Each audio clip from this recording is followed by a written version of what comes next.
네, 오늘의 말씀 주제는 영적 세계를 준비하라. 마태복음 6장 33절의 말씀을 가지고 삶의 우선순위를 정하라 라는 제목으로 여러분과 함께 은혜를 나누겠습니다.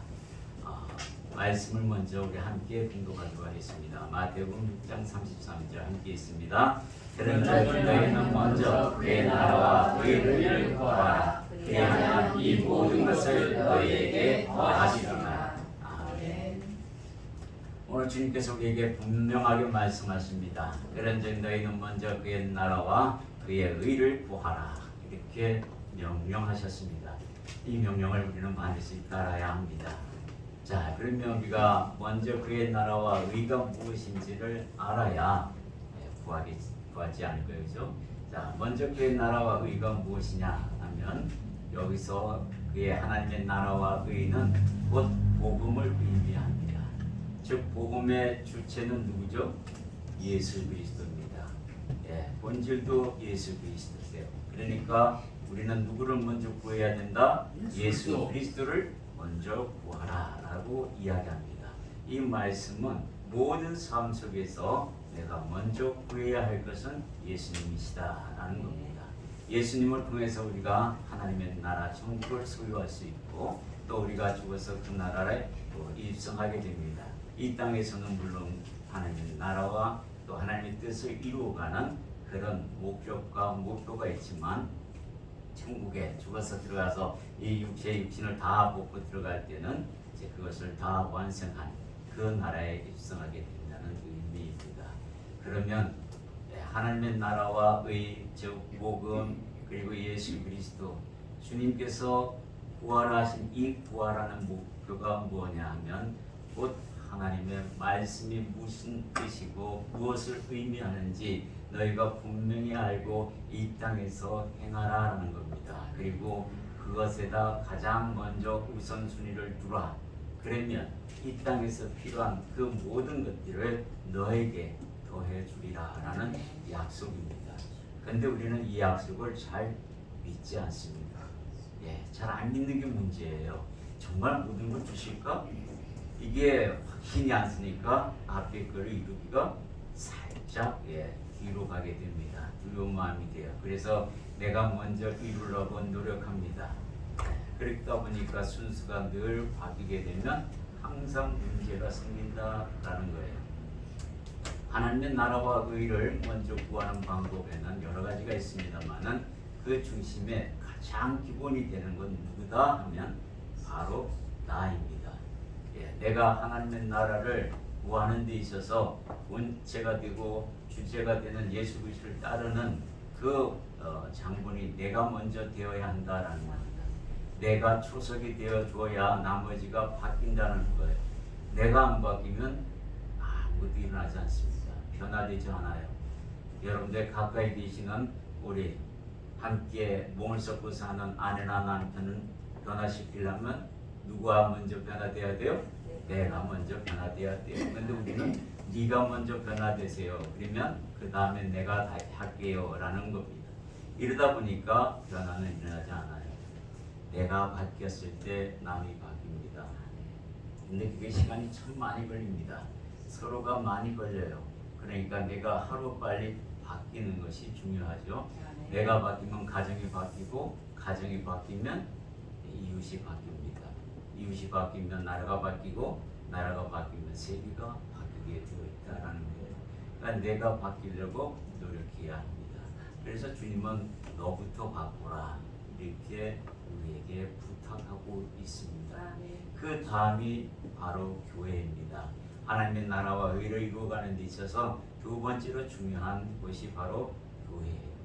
그리고 교회를 통하여 하나님의 복음이 전해지고 예수 그리스도의 사랑이 전해지고 하나님의 뜻이 세상에 빛이 되어 전해졌을 때에 복음은 진보적으로 전진한다라는 겁니다.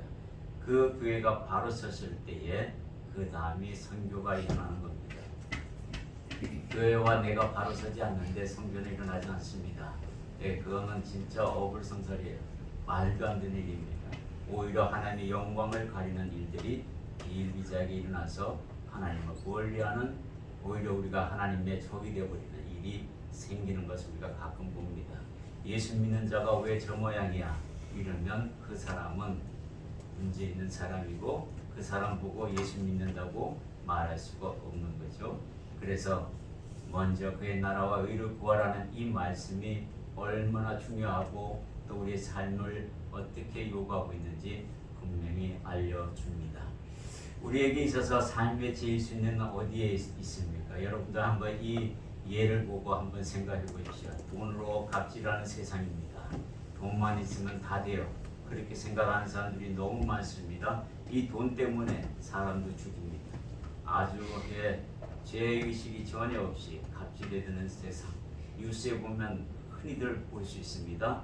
요즘 학폭 아주 유명하게 많이 말썽을 일으키는데 자식으로 갑질하는 세상입니다. 자식이 신이에요.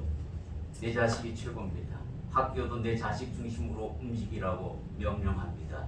세상에 이런 세상이 어디 있습니까? 그런 때 이런 세상에 살고 있다라는 거예요. 자식이 우선순위인 사람들, 또 명예로 갑질하는 사람들이 많습니다. 직장 정치인들 특히 더 그렇죠. 직장에서도 그런 폭력들이 있습니다. 작은 권력 가지고 밑에 사람들 괴롭히는 이런 세상에 우리가 살고 있습니다. 이 모두가 나 중심의 삶을 살아가고 있는 거예요. 그런데 신앙인은 그러면 안 된다는, 특히 그리스도인들은 그렇게 하면 안 된다라고 우리에게 가르치고 있는 겁니다. 세상 사람들은 저런 사람들이더라 할지라도 우리가 저들을 목표로 삼아서 복음을 전하면 다 바뀔 겁니다. 그렇지 못하기 때문에 문제가 생기는 것가 아닌가. 우리가 이런 세상에 살고 있다는 것을 알고 또 나 자신을 잘 성령님과 함께 그렇게 말씀 안에서 있어야 한다는 것을 더욱더 뼈저리게 느낍니다. 자, 오늘 본문에서 주님이 무엇을 원하고 계세요? 세상에 올인하지 말고 내게 하라라고 부탁하고 있습니다. 주님께 올인하면 다 줄게. 이런 약속을 왜 안 믿고 왜 못한다는 거예요, 그렇죠? 그래서 우선순위를 바꾸라고 우리에게 말합니다. 먼저 그의 나라와 의를 구하기 위해서는 어떻게 해야 합니까? 하나님의 나라와 의를 세우는 데 있어서 가장 초석이 되는 것은 바로 나라고 이야기했습니다. 그 이유가 요한복음 3장 16절 말씀, 여러분들이 암송하고 있는 귀한 말씀입니다. 우리 한 목소리 읽겠습니다. 하나님이 세상을 이처럼 사랑하사 독생자를 주셨으니 이는 그를 믿는 자마다 멸망하지 않고 영생을 얻게 하려 하십니다. 여기에 세상이 곧 바로 내가 세상의 중심이잖아요. 늘 보면은 내가 이 세상에 없으면 세상이 있겠습니까? 그죠? 나도 이 세상의 한 일원으로서 하나님이 나를 이처럼 사랑하사 독생자를 보냈다고 말씀하고 있어요. 그러니 내가 먼저 바뀌어야 된다는 거예요. 내 안에 누가 있습니까? 성령님이 있어요. 그래서 성경의 주인공은 예수 그리스도를 말씀하지만 예수님에게 물어보면 내가 왜 세상에 왔느냐? 바로 너 때문 아니냐? 나라고 이야기합니다. 주님은 성경의 주인공을 나라고 이야기하고 계셔요.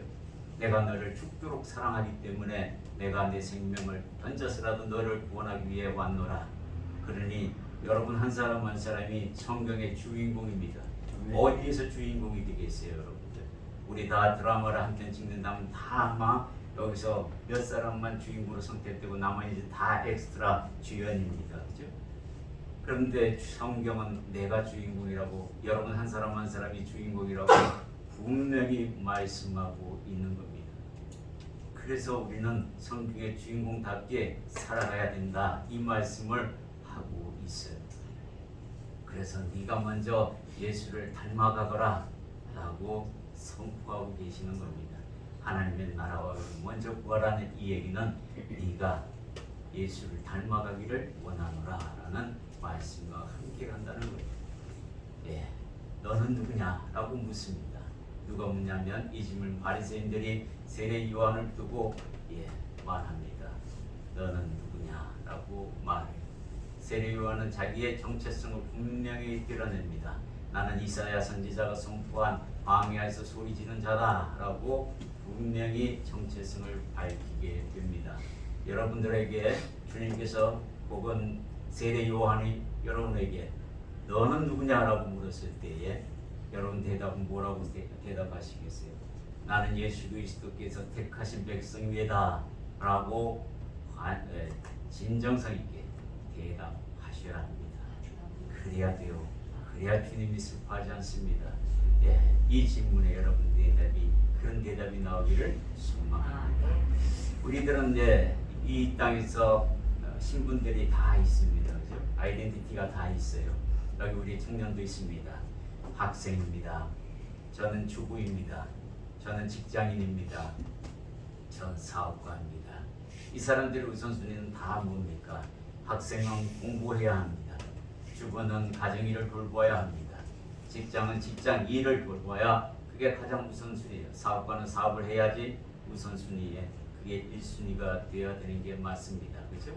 그런데 이거보다 더 큰 순위가 있다라는 겁니다. 그건 무엇입니까? 바로 우리는 짐승이 아니라 인간이라는 거예요. 그 인간을 만드신 분이 누구세요? 하나님입니다. 그러니까 인간으로서의 우선순위는 이 모든 것의 우선순위가 됩니다. 그것은 바로 하나님을 경외하라입니다. 여러분들은 학생이기 전에, 직장이기 전에, 주부이기 전에, 남편과 아내, 부모이기 전에 사람으로서 하나님을 경외하는 그 경외의 우선순위를 보여야 한다. 그래서 여러분들은 무슨 일을 하든 하나님 앞에 먼저 무릎 꿇고 기도하며 하나님을 경외하는 모습을 띄어야 합니다. 그때 하나님께서 이 모든 것을 더해 주신다고 약속하셨습니다.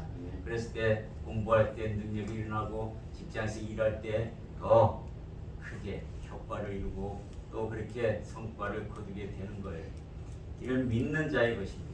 믿지 않기 때문에 우리가 그걸 못 얻는 거예요. 이사야 선지자가 43장 21절에 이 백성은 내가 나를 위하여 지었나니 나를 찬송하게 하려 합니다. 나를 경외하게 하려 합니다. 라는 이야기입니다. 이 말씀은 나의 찬송을 부르게 하려 합니다. 라는 말로 표준 새 번역에는 나와 있습니다. 나의 찬송을 부르게 한다는 게 무엇입니까? 찬송 받을 만한 일을 내가 너희에게 반드시 했다라는 이야기입니다. 그게 뭐예요?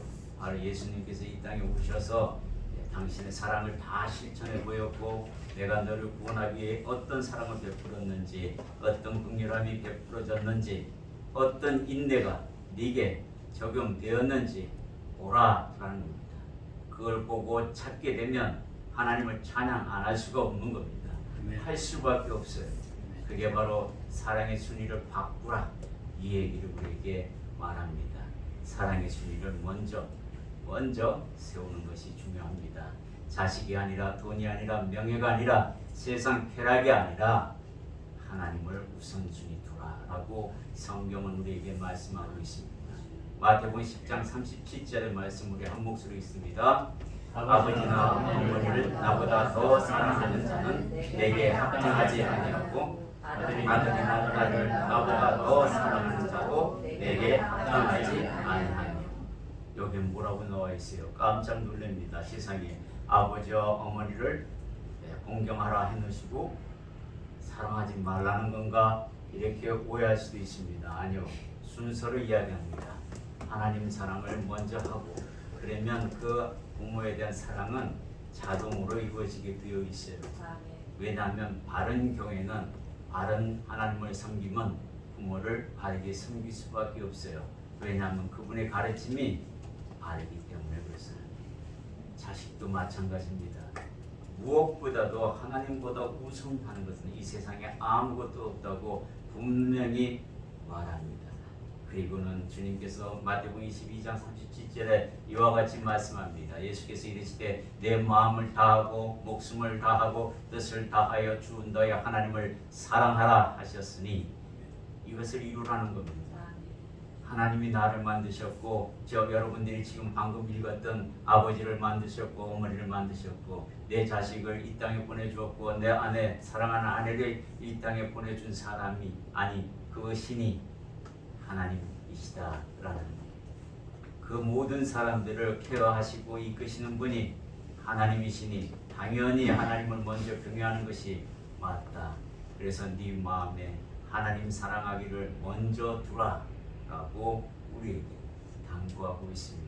이게 바로 서면 모든 순서는 자동으로 쓰게 됩니다. 여러분들이 여기에 젊은 학생들 미래를 꿈꾸고 성공을 꿈꿉니다. 그 성공조차도 하나님을 경외하기 위해서 내가 한다라는 그 마음가짐과 목표의식이 있어야 합니다. 오직 하나님만이 우선순위, 예수 그리스도가 우선순위가 되어야 한다라는 거예요. 시편 기자는 73편 25절에 이렇게 나와 있습니다. 함께 있습니다. 하늘에서는 주 외에 누가 있으리요 땅에서는 주밖에 내가 사랑이 없나이다. 아삽이 이 시를 지었는데 이렇게 말하고 있습니다. 하늘에서도 조차도 주님밖에 없고요. 이 땅에서 내가 사랑한다 하는 그 사랑하는 사람 아니 사랑하는 모든 걸 포함해서 주님밖에 없습니다 라고 고백할 수 있는 이 사람, 이분이 왜 이렇게 고백할 수 있었냐 하면 바로 체험 신앙입니다. 하나님이 내 곁에 계셨고 나와 동행하셨고 내가 어려울 때마다 그 누구도 나를 위로해 주지 않았고 나를 구해주지 못했었을 때 하나님만이 하셨다고 분명하게 경험했기 때문에 이런 시가 나오는 겁니다. 저 또한 하나님 앞에서 이런 경험들을 너무 많이 했습니다. 정말 많이 했어요. 육체적인 병도 병이지만 정신적으로도 겪었던 그 세계를 경험한 걸 여러분들과 함께 언젠가 나누겠지만 그걸 경험할 때는 정말로 죽을 것만 같은데도 죽지 않는, 죽을 수도 없는데 방법이 없어요. 오로지 하나님만 찾는데 제 환상에서 이런 게 드러났었습니다. 하나님께서 얼마나 깊이 성령님께서 배의 고물을 베개 삼아서 주무시는 그 광경이 나옵니다. 그 배의 광풍이 때려쳤어요. 제자들은 죽을 힘을 다하여 그 태풍과 싸우지만 주님은 태평하게 주무시고 계십니다.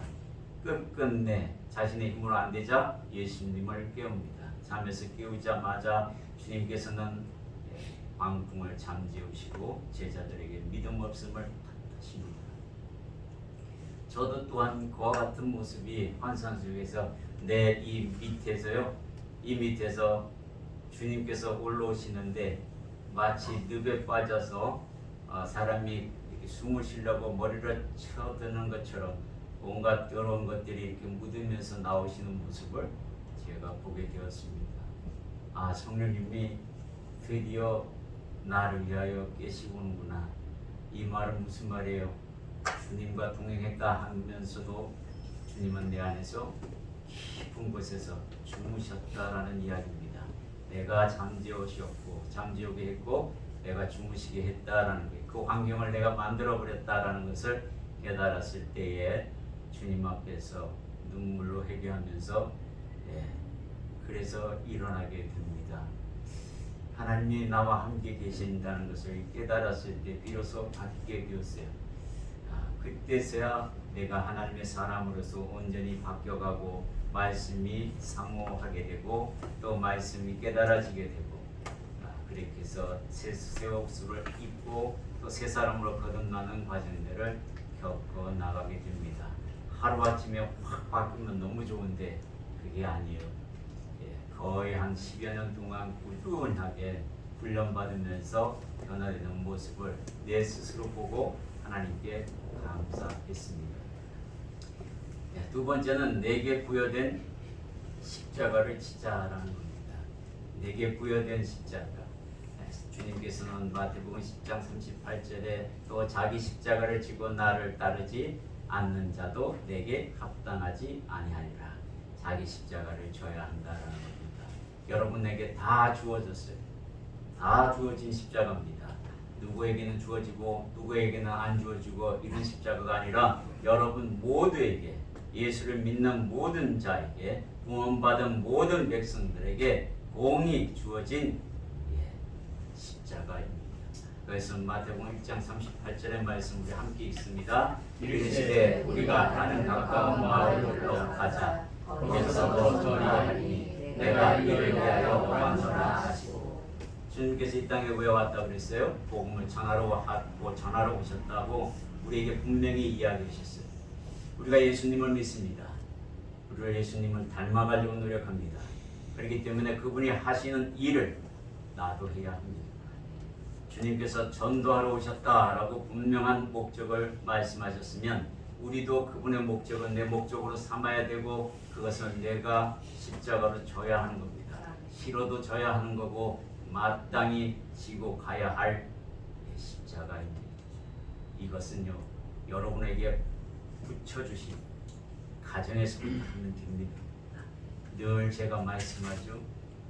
내 옆에 있는 사람부터 변화시켜 나가야 합니다.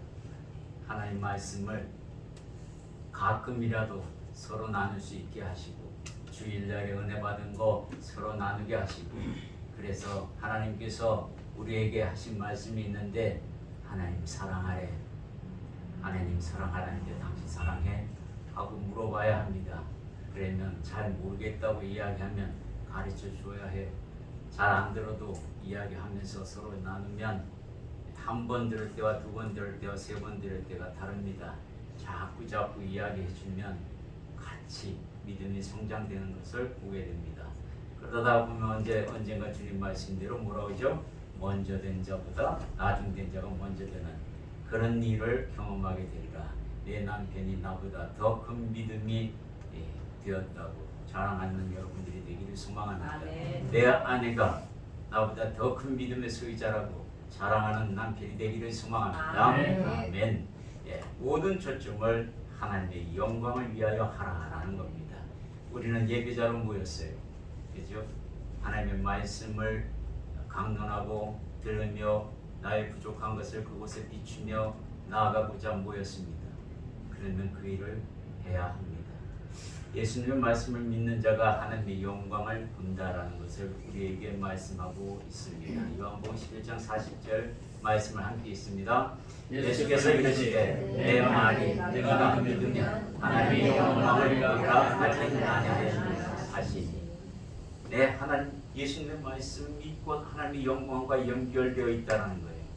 그러니 여러분들 말씀을 정말 많이 보셔야 합니다. 아멘. 말씀, 찬양, 기도는 항상 있을진데 말씀이 우선이고 그리고 찬양과 기도는 복제 있는 기도와 기도입니다. 그것이 뒤따라야 온전한 신앙할 수 있다는 겁니다. 이 비중을 바꾸면 안 됩니다. 말씀이 우선 되었을 때 찬양이 나오는 거예요. 기도가 나오는 겁니다. 말씀을 기둥 삼아서 내가 기도했을 때에 그 말씀이 이루어지는 것을 보게 되고 말씀을 내가 감화감동 받았을 때 찬양했을 때에 그 말씀이 빛이 나는 거고 그렇게 연결됩니다.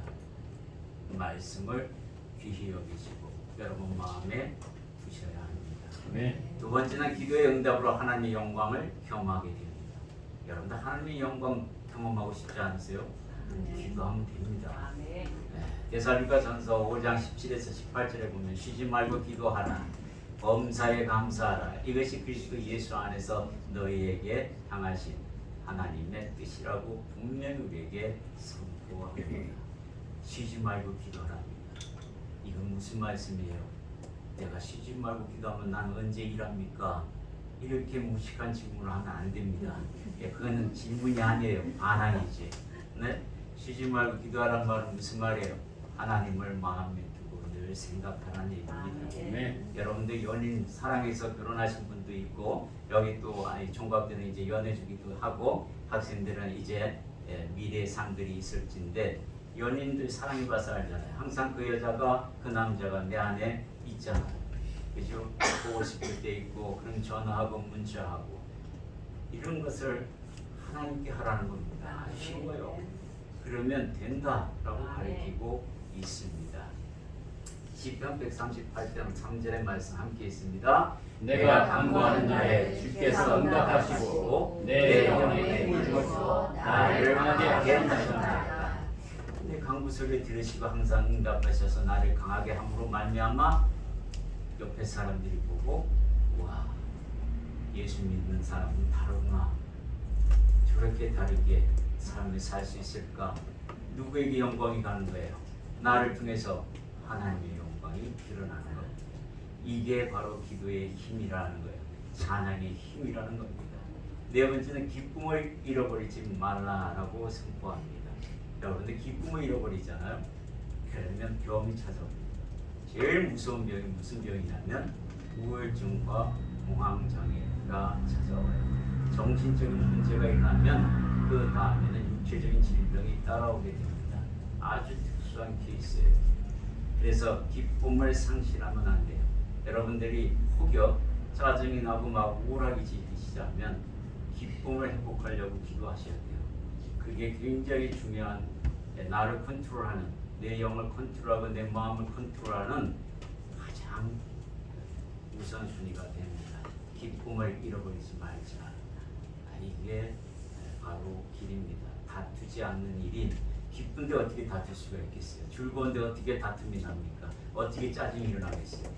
그러니까 기쁨을 회복해야 합니다. 그래서 주님 우리에게 말씀하고 있어요. 항상 기뻐하라. 아멘. 어떻게 이렇게 살 수 있을까요? 예, 바로 이런 말씀이 있습니다. 시편 51편 12절 함께 있습니다. 주의 구원의 내게 회복시켜 주시고 자원하는 심령을 주사 나를 붙드소서. 이 시편 기자 다윗이 51편은 특히 자기가 죄를 짓고 바세바 즉 우리아의 아내와 간음하고 간통해서 하나님 앞에 회개하면서 나온 시 중에 하나입니다. 자기가 구원의 기쁨을 잠시 잃어버렸던 것 같습니다. 그러면서 내게 자원하는 심령을 주셔서 그 구원의 기쁨을 회복시켜 달라고 자원하는 심령까지도 내게 부어달라고 합니다. 내가 그것을 잃어버렸나이다. 하며 회개하는 겁니다. 구원의 즐거움이 다윗에게는 그전에는 엄청 많았는데 잠시 세상 유혹에 쾌락에 빠져서 그것을 내려놓았더니 이런 일이 벌어지더라 라는 이야기와 같은 겁니다. 구원의 즐거움이 어떤 겁니까? 여러분에게 구원의 즐거움이라는 게 정말 있습니까? 네. 아멘. 구원의 즐거움은 이로 말할 수는 없습니다. 내가 사형 당할 날짜를 정해 놓았습니다. 근데 어느 날 갑자기 감문이 열리고 너를 살려준다고 합니다. 사망 선고가 해지됐다고 통보합니다. 그러면 이 사람은 얼마나 큰 자유를 느꼈어요. 너무 기뻐서 아마 난리일 겁니다. 그런 구원이라는 겁니다. 그 구원을 잃어버리지 마라. 한시도 잊지 마라. 이 얘기를 합니다. 너의 구원은, 너의 그 구원의 즐거움은 독생자 예수 그리스도의 생명으로 주어진 것이다. 그러니 잃어버리지 말라라고 우리에게 이야기하는 거예요. 왜 신앙인들이, 믿음을 가진 사람들이 왜 우울증에 걸립니까? 이거 구원의 즐거움을 망각하니까 말이가 옳다구나 하고 좋다 하고 자기를 무대로 삼아서 춤추고 뛰게 놀게 한 거 아니겠습니까? 그거 찾으면 금방 낫습니다. 네. 그래서 여러분들 누가 우울하다 그러면 하나님 주신 구원의 기쁨을 찾아봐. 그러면서 29절을 날마다 읽으면서 묵상해봐. 그러면 하나님께서 너의 영을 다시 즐겁게 하고 또 자원한 심령을 주셔서 구하게 하실 거야 라고 가르치시면 됩니다. 그런 여러분들이 되기를 소망합니다. 결론을 잠깐 말씀드립니다. 영적 세계를 준비함에 있어서 우선순위를 정하자.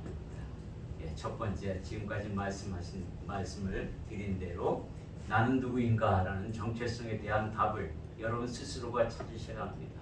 나는 하나님의 자녀이고 하나님의 백성이며 예수 그리스도께서 생명으로 사신 그분의 자녀입니다 라고 분명히 그 정체성을 밝혀야 합니다. 그래야 하나님 사랑이 내 것이 될 수 있다라는 거예요. 하나님을 사랑하는 것은 최우선순위에 두어야만 가능합니다. 이 정체성을 아는 사람은 그렇게 합니다. 그 다음에 내게 부여된 복음의 십자가를 져야 합니다. 십자가는 뭡니까? 전해야 돼요. 복음은 살아서 움직입니다. 내 안에 와서 죽어버리면 안 돼요. 정체돼서 멈춰버리면 안 됩니다. 여러분들 자녀 중에 아직 예수 안 믿고 있는 사람이 있으면 전하세요. 예수 믿어. 좋은 말 할 때 믿어 라고 얘기하세요. 맞고 믿을래 아니면 안 맞고 그냥 자연스럽게 믿을래 하고 어리석지 않으면 자연스럽게 믿겠다고 얘기할 겁니다. 모든 초점을 하나님의 영광에 두자. 여기 청년들도 있고 우리 직장인들 사업가도 있습니다만은 내 사업이 성공하는 것은 하나님의 영광을 위함입니다. 라는 분명한 목표의식이 있어야 합니다. 그랬을 때 내가 공부 잘하고 성공해야 하는 이유도 하나님께 영광을 돌리기 위함입니다. 라는 분명한 목표가 있어야 합니다. 내가 성공해서 돈 많이 잘 쓰고 내 명예를 떵떵거리면서 누리고 그렇게 살기 위해서 산다 그러면 가장 불쌍한 사람입니다. 그렇게 하지 말고 오로지 하나님의 영광. 그래서 연예인들이 시상식 받을 때 그리스도인들이 입을 열어서 하나님께 영광을 돌립니다 하는 이유가 뭡니까? 그만큼 고생을 했는데 하나님께서 이 자리에 나를 세우셨다. 그 이유는 하나님께 영광을 돌리라 라는 그 말씀 때문에 그렇게 노력하는 겁니다. 말씀을 믿고 의지하는 자, 기도를 생활로 생활화시키는 사람들, 이들이 바로 하나님의 영광을 듣는 사람들입니다.